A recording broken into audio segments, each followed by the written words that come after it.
you have to go in assuming you are not going to get funding, right? So how do you build this game assuming you might not get funding? And you're going to have to basically become your own publisher to an extent. You've got to build a marketing plan, a PR plan, more focused on community, right? Because you're not going to have necessarily the money for marketing, but how do you build a grassroots community? People that come to me and they already have 40,000 wish lists, or even 20,000 wish lists, and they've just started and they just put their game up on Steam. Those become super attractive, right? Because I know there's a community audience interested. Getting those people to convert is a whole nother story. But if you can show me there's community interest, there's an audience that seems to be attracted to this, it makes the decision process a lot more simple. Anything that is external validation that shows there's an interest in your game makes it easier for us to take seriously and consider. I get it. You don't need investors, you need players. I mean, I heard that time and time again. It's the truth, though. If you can show a little bit of traction, VCs will be there to pour fuel on the fire.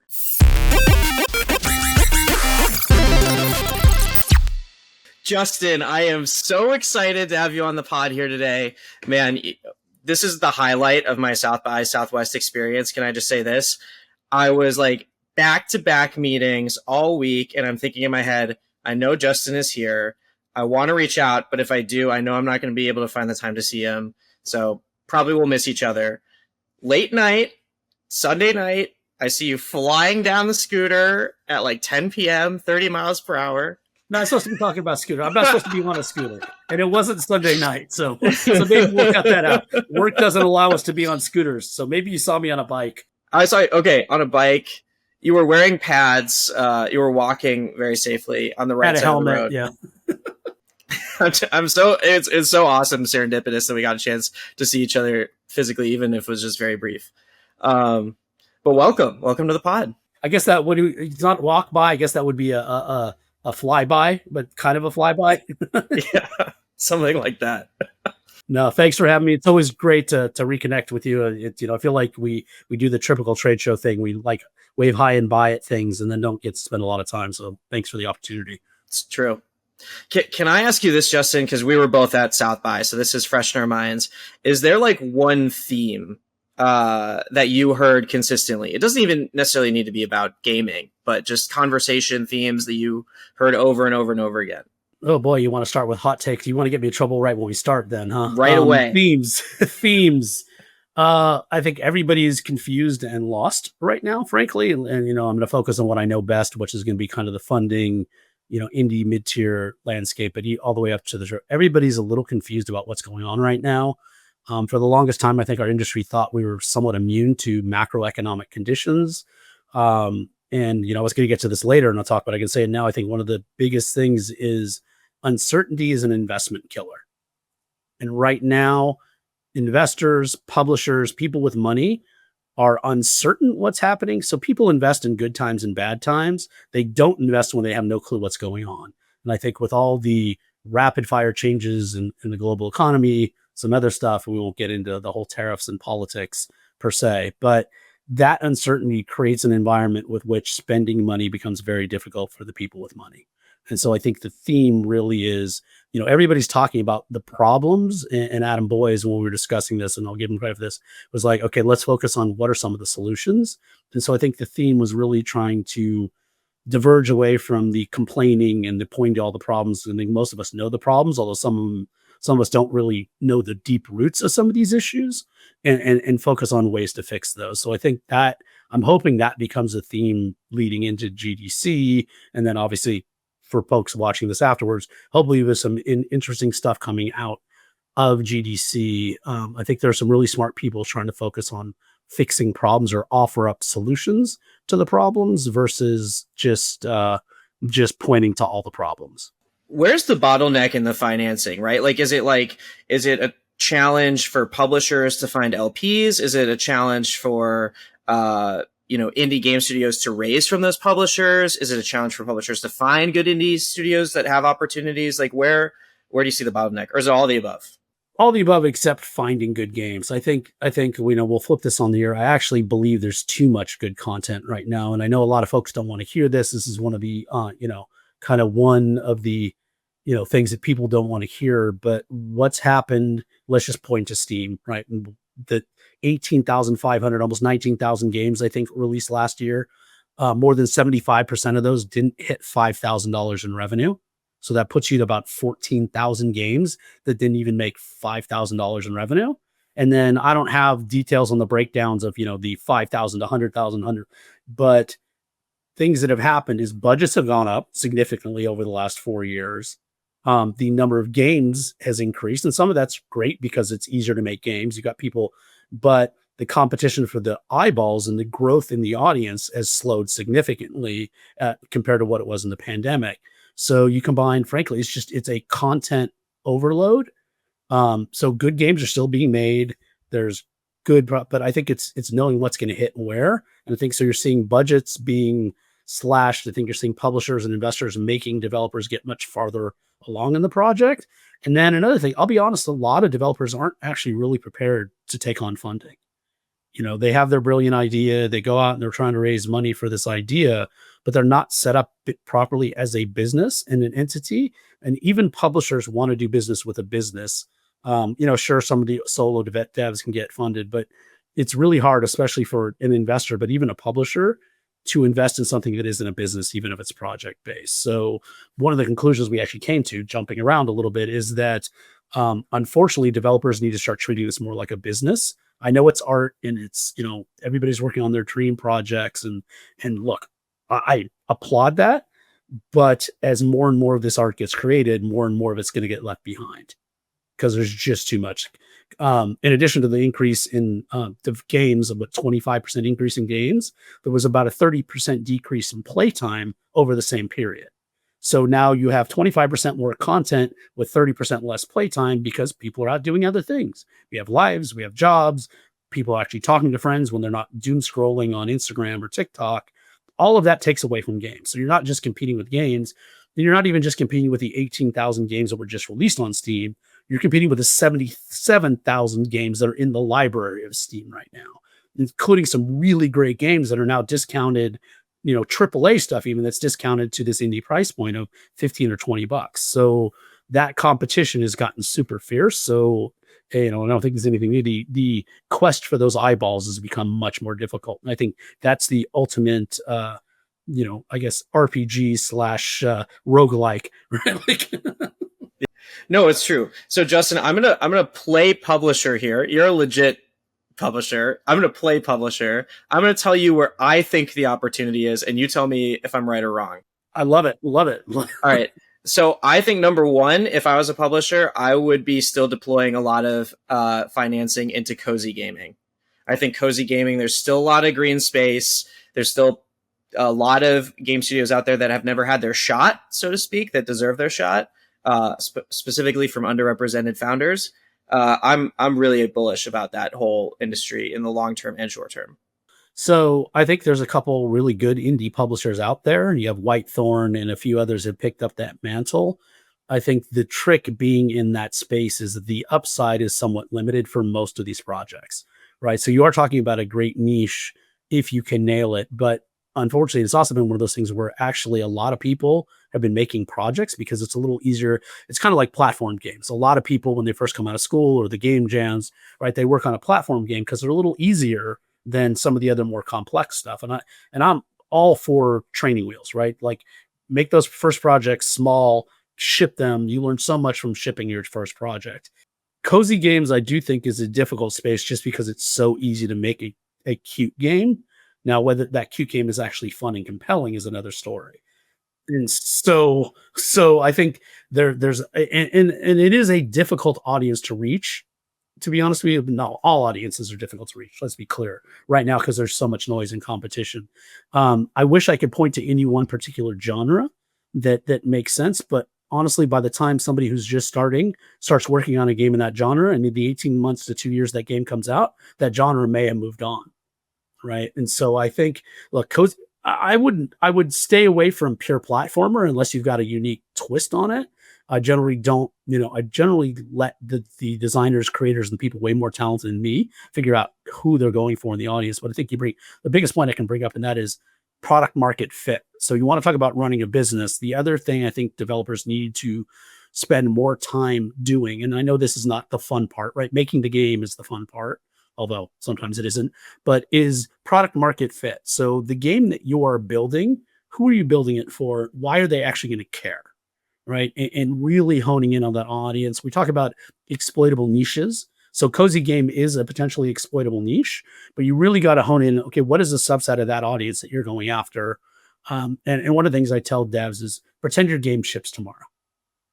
Right. You're probably not going to create a new consumer. Your little indie game is probably not going to get somebody who's never played a game before to go out and buy your game on Steam or buy your game on Switch if they can even find it.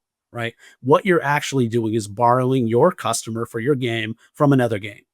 There's a lot of data that shows high consuming indie players are people taking a break from a lot of AAA stuff, as well as people that are big on indies. So regardless, you are taking your customer most likely from another game, at least borrowing them temporarily.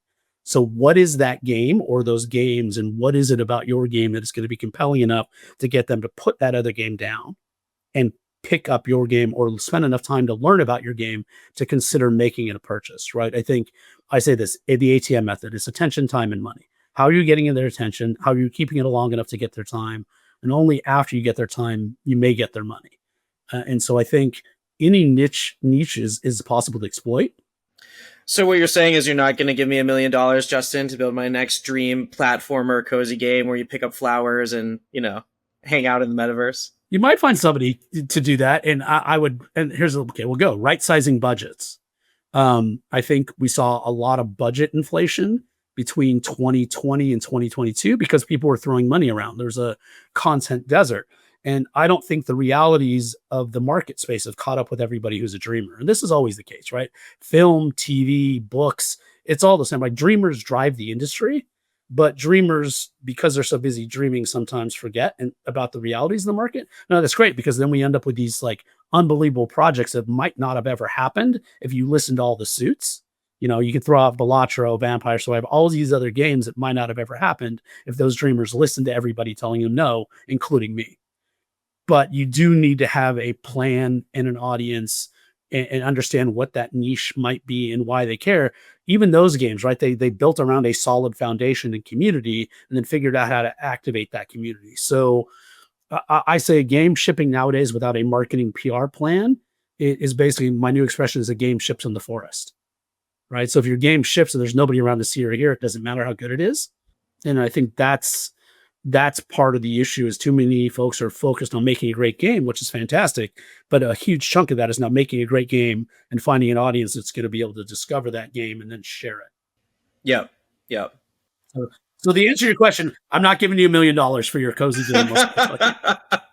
Shoot, dang it. Like that was so close on this pod.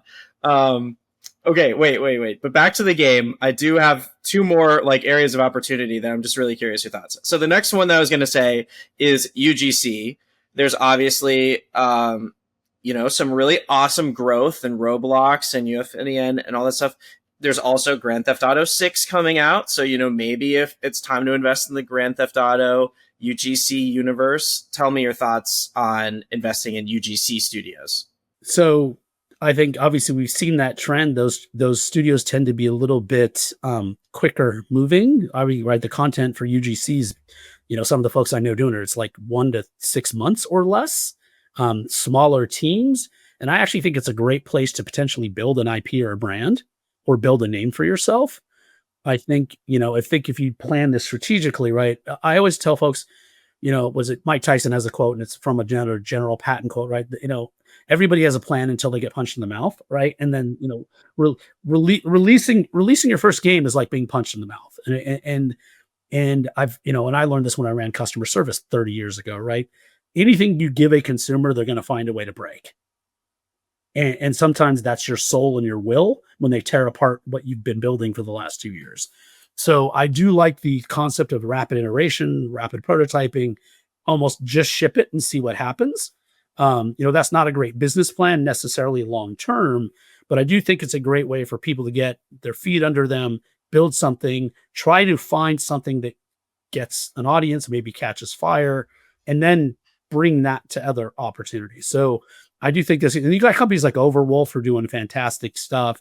I do think that's going to be a place. I think the trick is, do they and are they able to transition from that space to a more traditional game space? Maybe in the future they won't need to. Maybe in the future there's enough money for these studios and folks to be able to make it. But I also, one of the issues again is the barriers to entry there are really low. So 2 or 3 years ago, if you were putting UGC on Roblox or Fortnite or even Minecraft, there was a pretty good opportunity. Now there's, I don't know how many new pieces a day launching, and so those windows close really quick. Yeah. But, you do have new platforms coming up like GTA 6. That creates a lot of opportunity, I believe personally. And I also think, to your credit, Justin, what you mentioned, it kind of like your distribution strategy is built in, so to speak, right? And that's helpful. I know a lot of indie studios that bring their product to market and they're like, oh, shoot, we have a fun game. I have no idea how to get this in front of hundreds of thousands of gamers. Yeah, correct. And so I think this way, I do think, look, I am all for, I'm for game jams. I'm for anything that gets you better at what you do, gives you the ability to ship something. And even if it's, 100 consumers, feedback, comments, I think everything is a building block and grow and learn.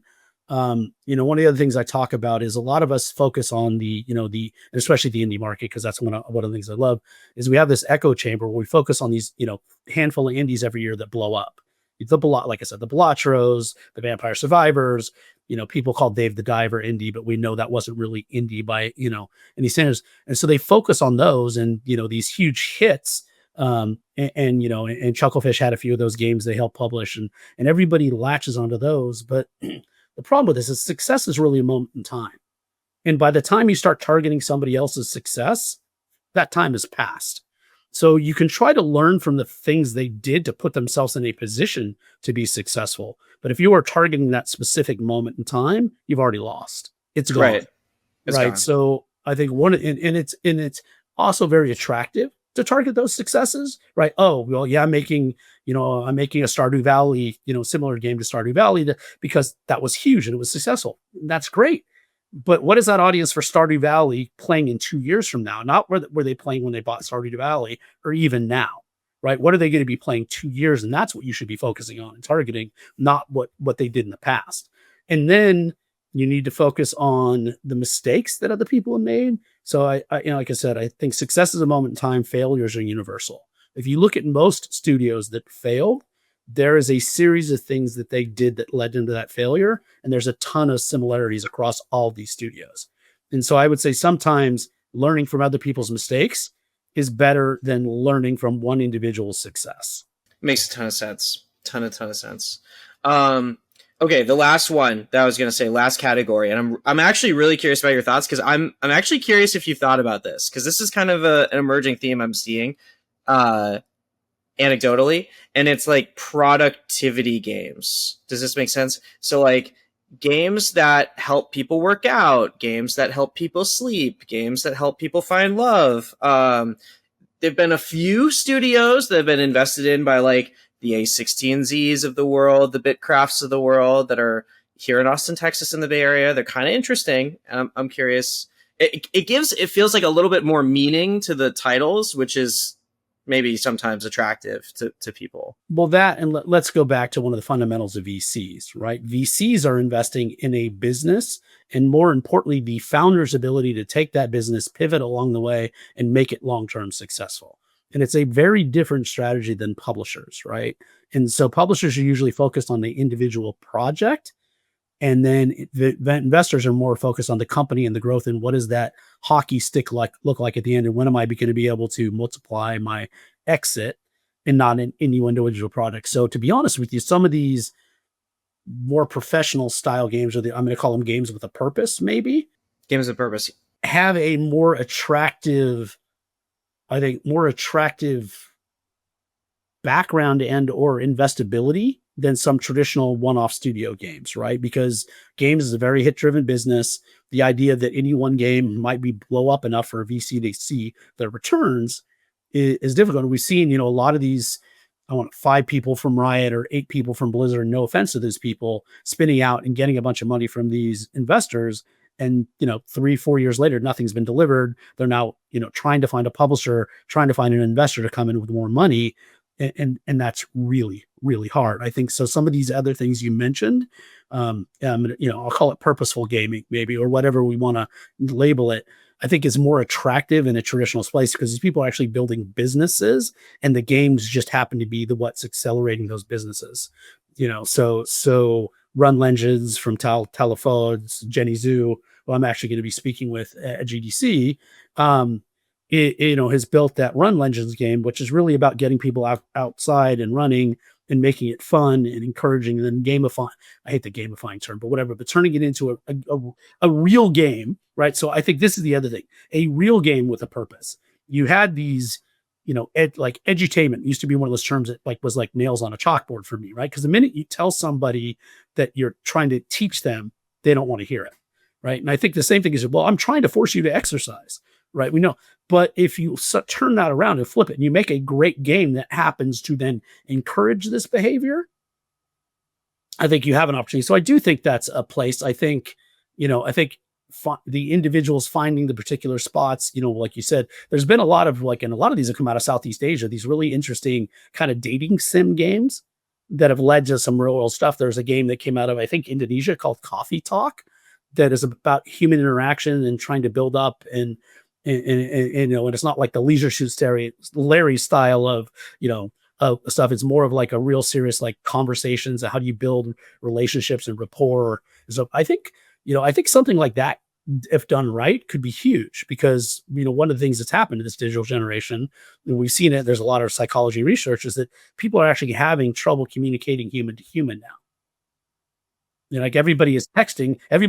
Nobody wants to pick up the phone, right? Nobody actually wants to everybody wants to respond in sound bites. So if you can do things to now get people to do that, and again, that's a tough step, I do think there's some opportunities there. And I think that's why you're starting to see some of the VCs focus on things that I think are opportunities that are more businesses that actually have various pivot points where they can adjust on the fly and potentially still succeed.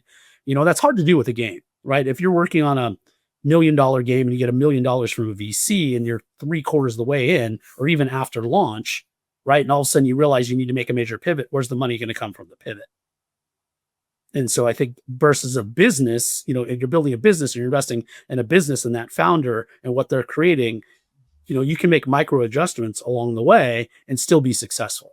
And I think that's one of the reasons A16Zs, Griffin, some of these other big VCs are starting to lean, I want to call it gaming and gaming slightly adjacent, is because it's a more traditional and easier to understand model for VCs. Yeah, no, that makes a ton of sense. So what is Xsolla Funding Club? Like, tell us that. So at essence, it's a no-cost digital matchmaking platform, right? So to put it in a nutshell, we've created a platform. We have 250 or so publishers, investors on one side, and then we have the developers submit. And just to be clear, the investors and publishers have to submit an application. We do a light due diligence check, make sure they're legitimate, make sure they have no visible pending lawsuits from developers for non-payments, trying to make sure they're good citizens. Every once in a while we fail. So it is buyer and seller beware. We don't rep and warrants or guarantee anything on the platform in terms of that. You do have to do your own due diligence, as you should anyway. And then on the other side, developers do have to submit an application. We have a content review team that goes through we are not choosing winners and losers. We are not saying this is a good game or a bad game. We are not saying this is a good investment or bad investment. What we were saying is this presentation and pitch is investor ready, meaning all of the necessary information is there for an investor very quickly decide if I want to learn more or not. So when a developer submits, it's a deck, it's a build, and it's a gameplay video. Now, if the developer has a ton of experience and a track record, we don't always require a build. But for the most part, in the last couple of years, I don't know any indie game or studio that hasn't had a huge track record who's had a game signed without a build, right? Publishers and investors can afford to wait much longer in the process now, and are going to put much more of that risk on the studios. So, if you're putting your game on Funding Club or somewhere else, and you're like, I don't have a build. Well, 90% of the games on Funding Club do have a build. So they're almost always going to be considered, unless you've got a great track record, above you. So you're putting yourself at a disadvantage, and it stinks for the developer because it means you're spending more time and money trying to get to that stage. But that's the nature of the competition now. Competition is leveled up, and the playing field has changed, and you've got to adjust. So I mean, it's really, I think ultimately the mission statement for us is really about creating more opportunities for publishers, investors, and developers to connect, especially globally. I mean, how does an investor in Minnesota meet a developer in Kuala Lumpur? Right? The odds are they're never going to be at the same place at the same time. Odds are there's, that developer has never heard of that publisher or investor, or that investor and publisher has never heard of the developer. So we are trying to create just more opportunities for games to be discovered, and some success on that point. And most investors and publishers only have one or two, maybe three or four people looking for games. One of my biggest, inspirations for this when I was at 505 and I went down to Brazil and I had 63 or 64 meetings in 2.5 days. Did you sleep, Justin? Did you get coffee, airdrop to you? A lot of coffee. And a couple of fundamental issues with that is that there really was no pre-screening process, right? I just had all these meetings. 90% of those studios were not really ready to pitch. And so, and I don't want to consider it a waste of time. I mean, I love talking to studios, but in that 20 minutes, I couldn't even have the time to really give them advice. I just had to tell them, your stuff's not ready. We're not interested. And I had to repeat that 60 times of the 63, maybe 61. And I had figured there has to be a better way, and if I had been able to go through and actually have this stuff at least curated and sorted for me, there's probably some studios that I really should have met with at that event that might have been better for me to potentially sign that I probably missed because I was busy dealing with the others. So we tried to clean up some of the noise that publishers and investors get. And to give you an idea, I had like Team 17, Griffin, and Midwest Games, and Kepler on stage last year at GDC. We had this conversation, and Charlotte from Team 17 mentioned Team 17 got like 2,500 game submissions last year or the year before. Right. And they're signing 1 to 3 games a year, maybe 4, and Griffin was like 1,500 in their VC. So they're going to get less than a well-known publisher.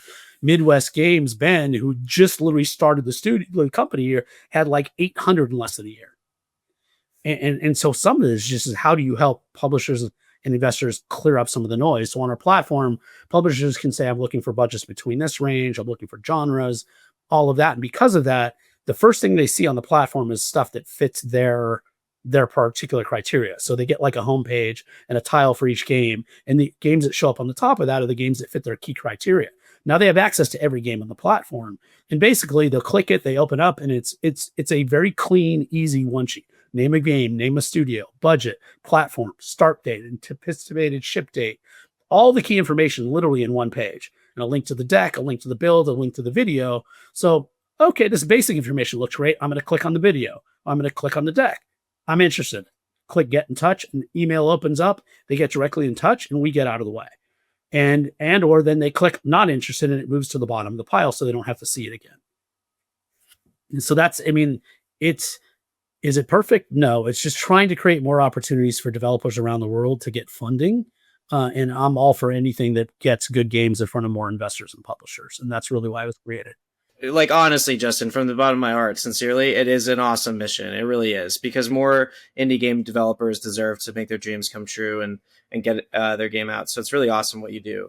Well, and I'm gonna have to give credit to this, and it's not to be kissing butt or whatever, but our founder allowing us to create this thing 5 or 6 years ago, understanding there was no direct revenue model for Xsolla in building this, and him putting his money where his mouth is and saying, hey, we can help indies, and if we help them, they may work with us. Of course, we're not altruistic; we're a corporation. So, right, these publishers and investors, they're more likely to work with us. So there's a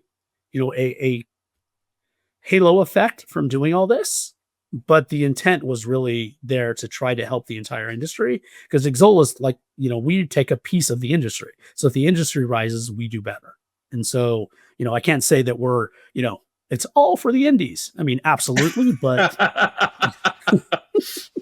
no, totally. I got to earn my paycheck too. Yeah. Exactly.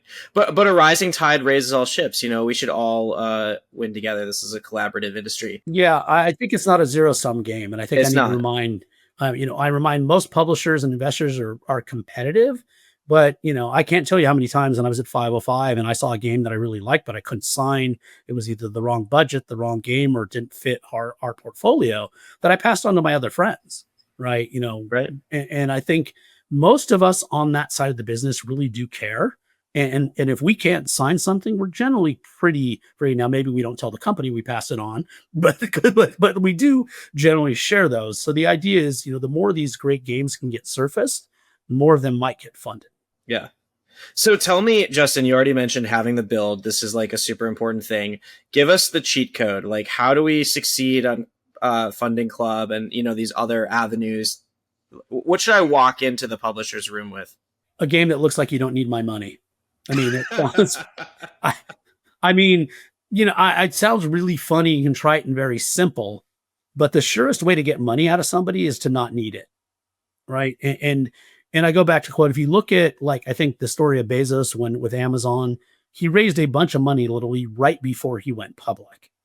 Did he need to do that? No, he knew he was going public.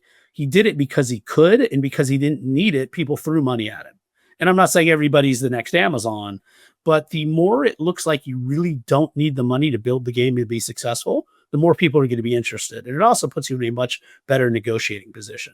Now you'll hear, and you hear from some publishers, oh, we don't want you to announce the game. We want to announce the game, blah, blah, blah, yada, yada, yada. But relying on the less than 1% of games that actually get signed, thinking you're going to be one of the thousands of games that get signed, and going, well, I'm not going to do anything to help myself until I get a publishing deal, is a huge mistake.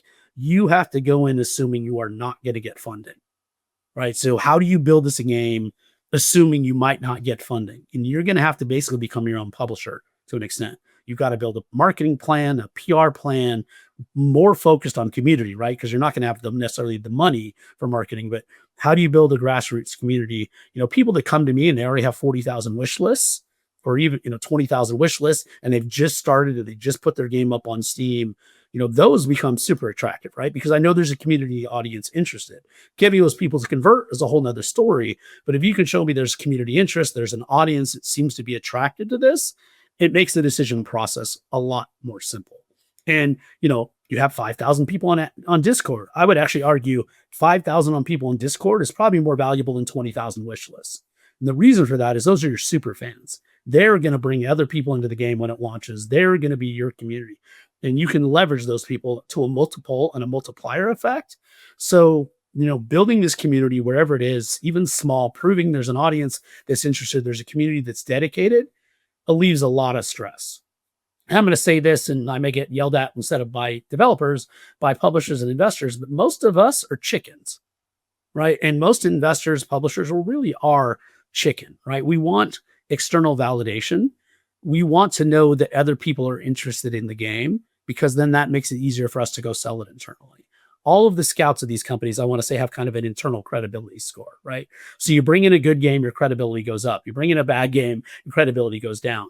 None of us at Xsolla are actually responsible for signing any of those games. When I was at 505, there was 9 people on the green light committee, right? So I could bring in a game that I loved and it would get killed. But I could also bring in a game that somebody else loved and I'd not loved, and they like. So one of the balancing acts for any of us scouts is bringing in as many good games as possible that have a chance, and whether or not that game actually gets signed is up to a much larger pool. So always make sure whoever you're talking to becomes your evangelist. But the single best thing you can do is prove that you have interest in your game, whether that's awards, whether that's going to events and having feedback, anything that is external validation that shows there's an interest in your game makes it easier for us to take seriously and consider. None of us have that crystal ball, right? And I say that I'm not any smarter than anybody else out there. I've just survived a lot more mistakes. Yep, I get it. You don't need investors, you need players. I mean, I heard that time and time again. It's the truth though. If you can show a little bit of traction, VCs will be there to pour fuel on the fire. Yeah, if you have the players, they will come, right? Like, it's not if you build it, you need to build it and the players now. And I think that's the hardest part, right? And for a while nobody wanted to use the term, but user acquisition, whatever you want to call it, is the single biggest monkey wrench. You want to say, well, it's budgeting and financing and the money's dried up. If you show you got users, the money's there.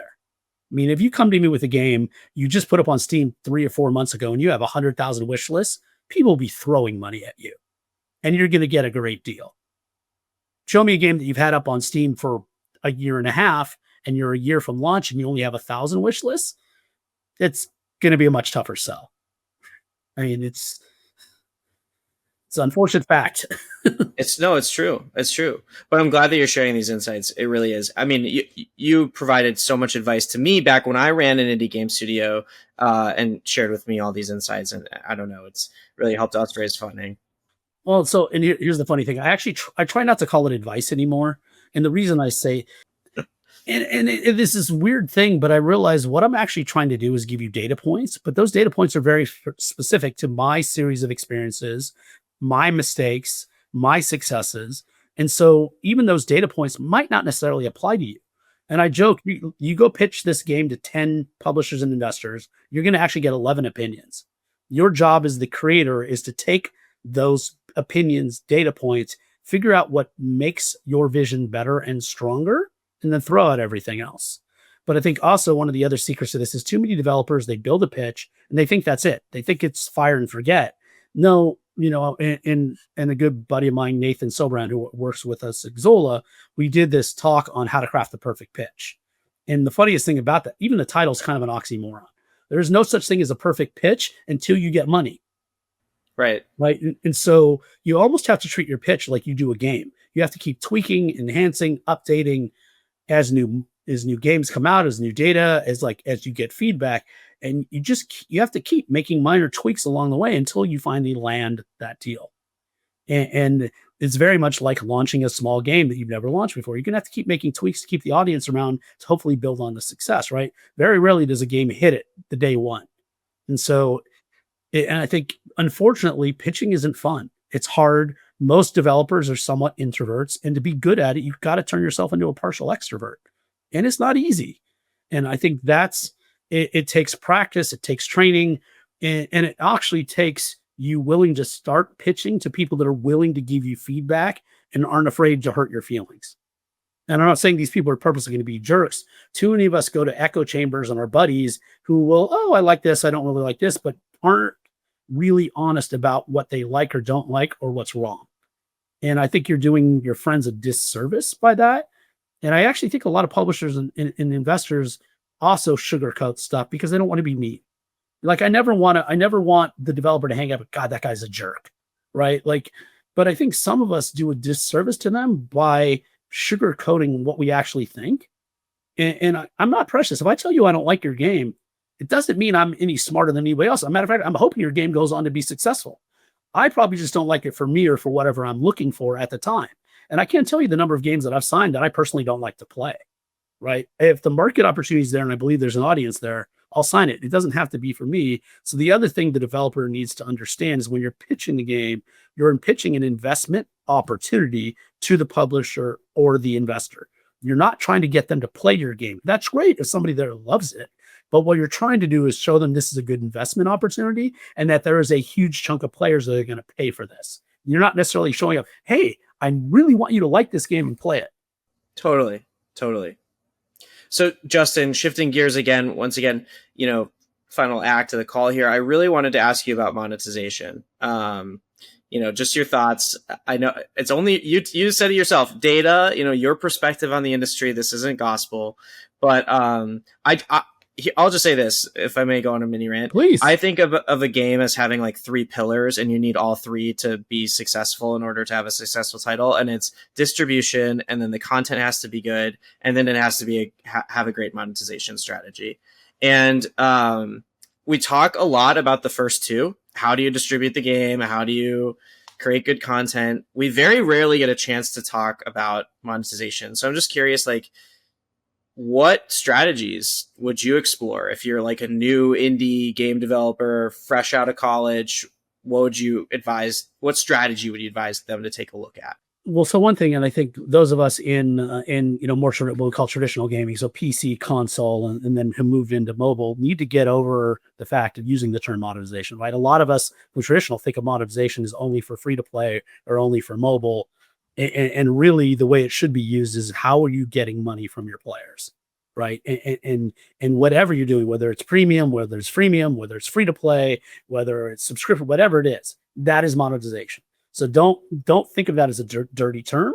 I think is one thing, just like user acquisition was always thought of as a mobile thing, right? Well, the reality is user acquisition is everything, right? And I used to say that, is the distribution was the Pope, right? Back in the old days, the kings and queens only had power in their countries. But if they had the endorsement of the Pope, they actually had cachet and some power outside their country. And that's kind of distribution. Well, if the Pope is distribution, user acquisition is God, whatever God you want it to be. Like without, so great. Now you have the Pope behind you and you have distribution, but how are you getting the users even with the distribution? And those platforms aren't really helping you anymore. Those platforms are just digital, Steam, GOG, Epic, whatever the app stores. As amazing as they are, they're just gigantic digital storefronts, right? And so that relying on that to bring you users is probably not the greatest idea. You need to form your own audience users. So going back, monetization, I think you need to apply whatever's best for the audience you're going after, right? So if you're going after a traditional cozy game audience, a ton of microtransactions probably isn't a good idea, right? Or maybe it is later on once you get a bunch of users. So I think you really, again, you go back first and foremost, what is the product market fit? Who is the audience you're going after? And you really need to understand them and their motivations and build your monetization strategy around them. I'm not going to be high and mighty and tell you what monetization strategy works for each game. And we've seen it change. I mean, look at Fortnite morphed, right? There's been a ton of games that started with one and pivot to another, but you got to be careful doing that as a smaller indie studio because most of people don't have the time, money, and experience to make that pivot. So you need to focus on whatever that core audience is. I always say, I don't care how you pay me, pay me. So the more ways that I can create opportunities for people to pay me in a method they're happy to pay me in or want to pay me, the more likely I am to get paid. So, some markets are cash based, right? So having, not to toot Xsolla's horn, but like having the proper payment methods for proper territory is similar to having the proper monetization method for your audience. Right? If you're going after a traditional free-to-play audience or on mobile, you're probably going to, even if you think your game should be premium, you're probably going to have to make it free-to-play. And I would argue that's much harder than most people realize to do well. And if you're working on a small platform indie game, I'm going to say trying to build a free-to-play game that's a platform indie is going to be awfully difficult. So it's context specific, the genre specific, audience specific, and then success specific. I mean, success breeds a lot of other success. You have some success that allows you to pivot, make changes, do things, get creative, do season passes, do content updates, do DLC, and one of the things I always caution is don't go after dead models, right? So for a long time, everybody was chasing this idea of episodic, right? Because you saw Telltale have some success early on. But the problem with games are not like TV. I can't say, well, I shipped my game this week. A new episode will be out in a week, right? And consumers have ADHD in our business. And once they finish whatever episode they're on, if there isn't another episode for them to play, they're going to start picking up another game. And if they pick up another game, trying to get them back to your second episode, right? Good luck. And so I think you got to be careful about chasing some things. But I'm not arrogant enough to tell developers to kind of figure it out. Who's your audience? What do they care about? Why should they care about your game? And then monetize accordingly. So I know that was a long-winded non-answer, but no, that was great. Justin, the final kind of segment here really quickly that I want to do is I've been told by my board that if I don't walk away here with a publishing deal, that I'm actually going to be removed as the CEO. So I need to pitch you on just a few games here. I asked ChatGPT to come up with 3 really fun game pitches, and I want you to tell me if these are investable. Okay. Oh God, this is going to be, you're really setting me up here. Okay. I really asked ChatGPT. It's right here. I have it right here. Bring it on. This is going to be fun. I'm going to probably get crucified for it later. I was going to say, I'm committing the cardinal sin of not having a build, not making it look like I have players. So, hey, but by the way, the rules are changing here, right? Like everything I'm telling you about these rules might not be right for somebody else. Again, especially these people working on UAFN and some of this other stuff, build it, ship it, build some success, and then go find funding, right? Like, so some of these traditional rules aren't going to apply anymore for this creator generation, these user generation. So I do think you have to take what I'm saying and figure out if it works for you or not, and for what you're building. And frankly, if you tell me I'm wrong, great, I learn, right? Like I'm well past the point where I have to be right. And I will admit there was a point in my career where I thought I had to be right. I thought I had to be the smartest person in the room. Luckily, I got slapped around, beat up, and made a lot of mistakes, and realized that's not the case. Yeah. No, totally. It's all changing. And we're going to build the next hit right here, Justin, together. I mean, ChatGPT has come up with the answers for us. The first one is called Grandma Getaway. Okay, it's a stealth action game. You play as an 87-year-old grandma trying to escape a retirement home after they confiscated your homemade cookies. Sneak past overzealous nurses, outsmart grandkids who want to FaceTime, commandeer mobility scooters for high-speed getaways. The final boss is a bingo-crazed rival grandma who really wants your seat at the bingo table. Not bad, right? I hate to admit it, I kind of like it. I don't know who's going to pay for it, but I kind of like the concept. I mean, you're not paying for it? You're not taking me up on this? I know, but I'm just thinking, well, again, I go back to the audience. Who's the audience for the game? If I can go sell this to all, or I might this might be the selling point. Banned in all retirement homes, right? In game, right? All the retirement homes ban your game. Well, then that's your marketing ticket, right? Well, this is a great market. So I've been banned in every retirement home in the U.S. So it's fantastic. That's your tagline. That's your it. Let's go. Let's go. Let's make it. We can maybe make this UGC for UFN or for Roblox, and then see if it can blow up. Let's do it. I'll have it built on your desk next week. Thanks so much for your time, Justin. Seriously, thank you so much. Last two questions I always ask every guest is, number one, where can people find you online? Pretty easy to find. LinkedIn, and then at SC Slug on Twitter. I'm not on there nearly as much as I used to be, but I do follow some stuff. I'm generally pretty easy to find. I'm lucky in the fact that Xsolla lets me go out and be out there, try to help people, give people advice. As I said, the joke, no advice. But and just kind of be, I want to say, an ambassador for the industry, and not really force things on people to start and try to sell Xsolla. I think Xsolla sells itself. I think one of the things we've been seeing over the last year or two is this monetization crunch is hit, people realizing how important it is to actually have a direct relationship with their customer. So I'm easy to find, easy to track me down. If this was airing before GDC, I would talk about where to find me at GDC, but I'm pretty easy to track down. I'm at a lot of events, and I'm happy to take requests. I will say this, for anybody who's reaching out, especially on any social platform, if I don't know you, haven't met you, please, for goodness sakes, actually put something in writing about why you're connecting. In particular, I heard you on this podcast. I saw you so-and-so. I hated your talk. I want to talk about it. Or you're an idiot. That's fine. But put some context around it. And by the way, this advice isn't just for reaching out to me. This advice is for you reaching out to anybody you haven't met or don't know on any social media platform. I'm going to quote a little K-Dot here. Be humble. Approach it from the sense of humility. Be very clear on why you're reaching out. Most folks will be pretty open to it. But the number of vendors, the number of people trying to sell me just things that have nothing to do with my job, the number of people, trying to sell me IT and staffing services or BPOs is ludicrous. I think I probably got 30 or 40 of these last week. I will almost always respond to somebody who's a developer, a studio, publisher, investor, and it's just a quick, hey, I'm doing this. Oh, perfect. But that applies for anybody you're reaching out to. If you really want to up your chances of creating a relationship with somebody, give them context. I love it. That's great. And can I say, hand to my witness, I reached out. I was a stranger and I said why I wanted to meet you, and you were super open to it. So super cool. And I screw somebody's up sometimes. By the way, I do, I miss some, I forget some, I get it happens. We're busy. Yeah. But I also remind people, don't be afraid to follow up. Don't go, hey, jerk, you didn't respond. There's a good chance I didn't see it.